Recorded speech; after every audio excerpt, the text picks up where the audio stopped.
Naruto is a fantastic series. It's filled with well-written and likable characters. It's a series that primarily focuses on its characters, and this is where a big chunk of the writing primarily is about.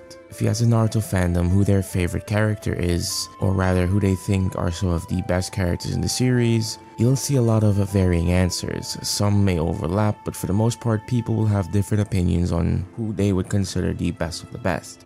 However, if you were to ask them who the worst Naruto character is, a vast majority would all point towards Sakura Haruno. I'm no stranger to talking about Sakura. One of my first Naruto videos on this channel was about her. Feel free to check that out if you're a Sakura fan or a Naruto fan. I firmly believe that I did a very good job of dissecting her character in said video.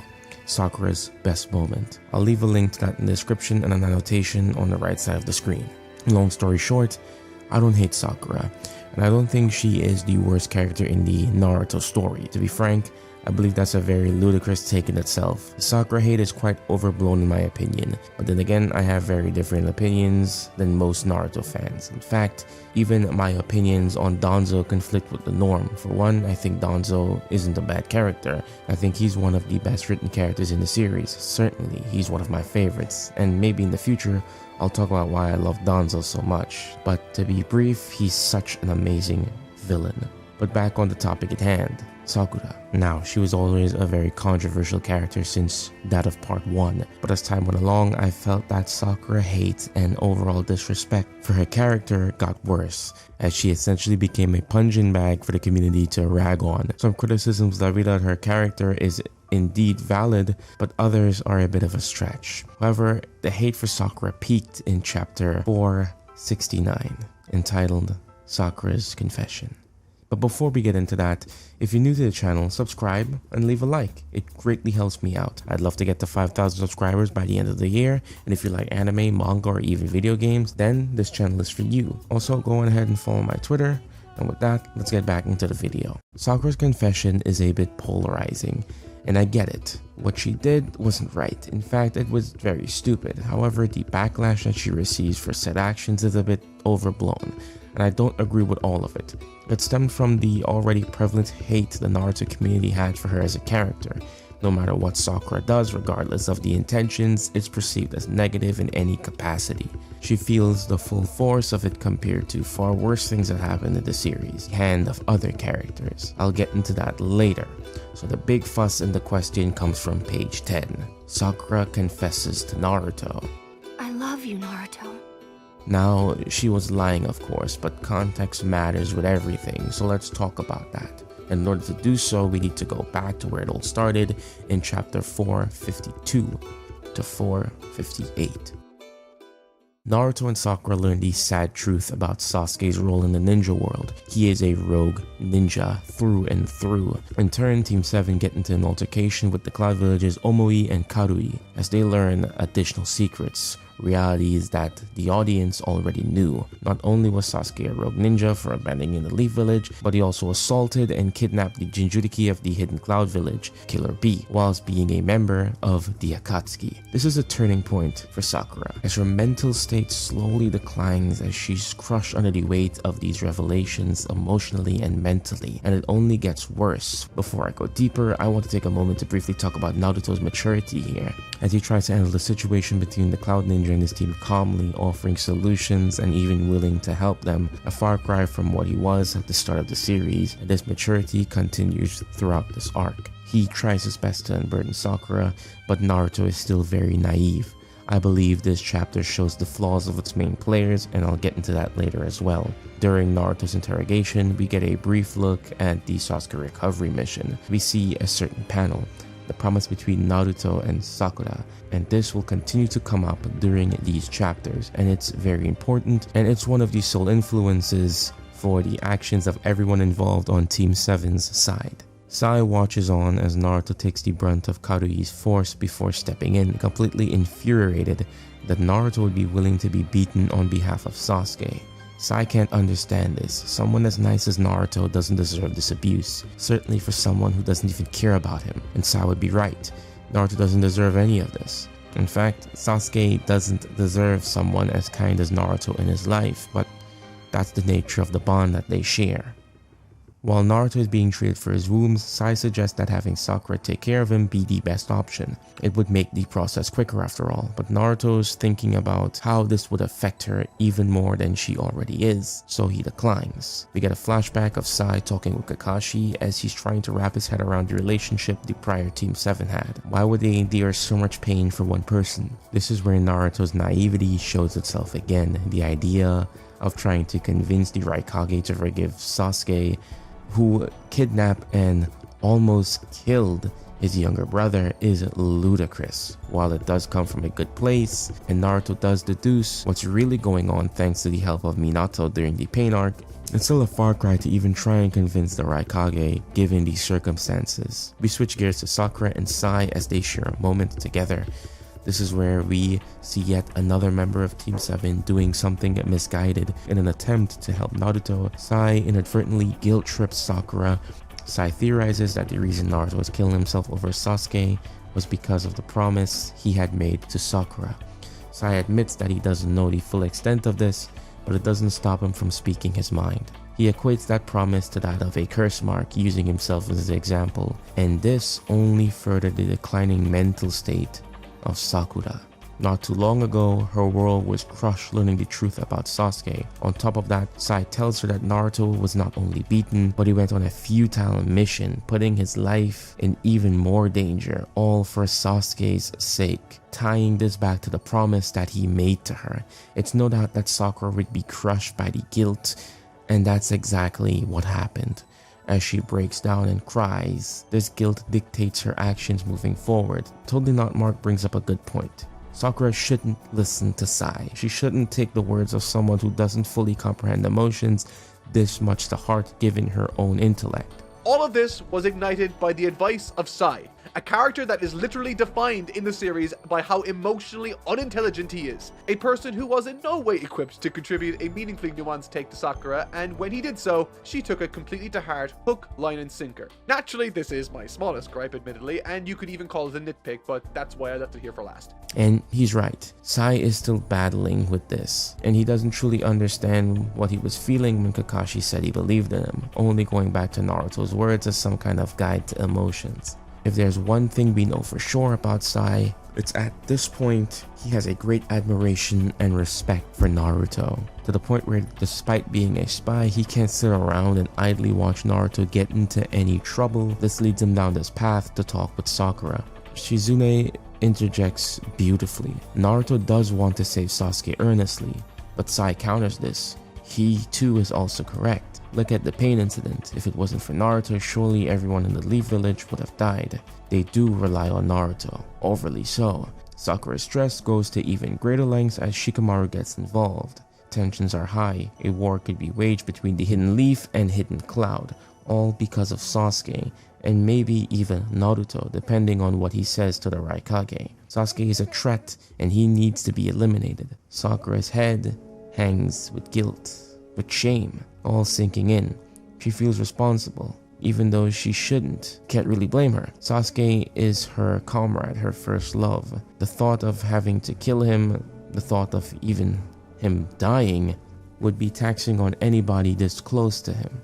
Keep in mind, she's still just 16 or 17 at this point in the story. She's broken. Kishimoto illustrates this so perfectly, having all these emotions, all these things happen on top of each other, and then having Shikamaru ask for her consent. This is just too much, but she eventually wipes her eyes and decides to talk to Naruto herself. Obviously, she's still not in the right frame of mind. She should honestly take some more time to cool down, because as we see later, her conclusion is not very rational. We're back to Naruto's perspective. The subtlety in his facial expressions mixed with his inner monologue. The stress is getting to Naruto as well. Slowly but surely, that's when Obito decides to enter the fray and taunt Naruto more or less, surely sending his stress levels even higher, preying on his anger. After Obito's absence, Naruto is left to think about the events, the truth about Itachi and Sasuke's ninja way, and he's still naive, or rather delusional. He refuses to believe that Sasuke would do such a thing, and his course of action is to hear it from Sasuke himself. Then we get the infamous panel where Sakura confesses her love to Naruto. Naruto quickly deduces that this isn't true, and I mean, of course it's not. Sakura's not very convincing, and I don't think she was solely acting. I do think part of her did indeed like Naruto, maybe not love him, but the seeds of romance wouldn't be too out of character. If we go back to the first episode, the first chapter of Shippuden, we see Sakura get flustered at the thought of Naruto being more mature. She calls him charming. It was her concern for Naruto's well-being that even brought her here. And this lies the problem with Sakura. Like every one of Team 7's young members, she lets her emotions dictate her actions, causing her to do something very stupid, inadvertently try and manipulate Naruto. And yes, it wasn't her intention, but because of everything that had happened prior, she obviously is not in the right frame of mind. No one is. Sakura's entire speech is hard to sit through because even though she doesn't really love Naruto, everything she says is true. It's almost like she's trying to convince herself. Naruto picks up on this and says he hates people that lie to themselves. It's a powerful line. This is what Kishimoto's all about. Character writing. He's able to bring out the flaws of these characters. This moment is very intimate. Sakura goes off on Naruto, and she isn't wrong. Naruto should think about himself. He shouldn't be shackled by a promise, but Naruto makes it clear that he isn't thinking about himself, because saving Sasuke is something he wants to do as well, regardless of the promise that they made.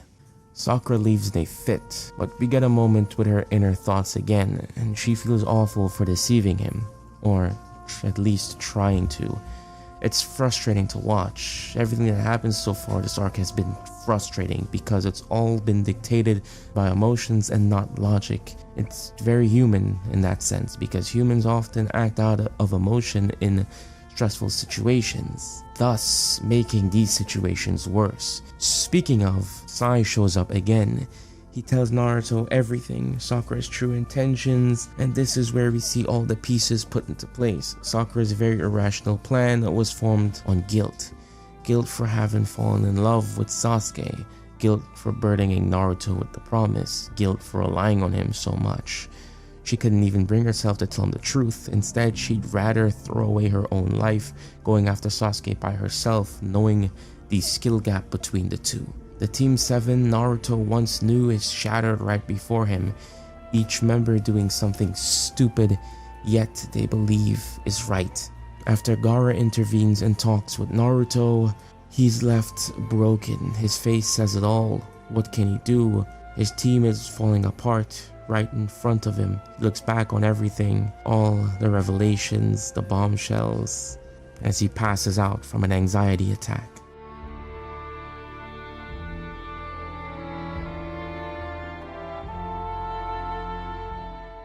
The arc continues forward. Sasuke kills Danzo. Sakura can't bring herself to kill Sasuke. Naruto intervenes, and we know the rest. Now, before I get to why I think all this Sakura hate is really overblown and the themes of this arc, I've neglected a certain character throughout this analysis, who is very important, the central focus of this arc really, and the reason why I left him out is because I plan to do a video about his entire role in the 5 Kage Summit arc soon.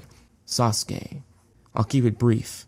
Sasuke's greatest flaw here is his arrogance, and the fact that he's letting his hatred blind him both figuratively and literally. Not only does he disregard Itachi's wishes, but he also goes out of his way and foolishly storms into the 5 Kage Summit to kill Danzo, overestimating his ability simply because he just awakened his Mangekyo Sharingan, and he pays the price for it. While he does end up killing Danzo in the end, he betrays his morals, almost gets his entire team killed, almost gets himself killed, not only by the 5 Kage but also Danzo and even Kakashi by overexerting himself, even exhausting his newly acquired Mangekyo to the point of going blind, not even thinking about the consequences of his actions.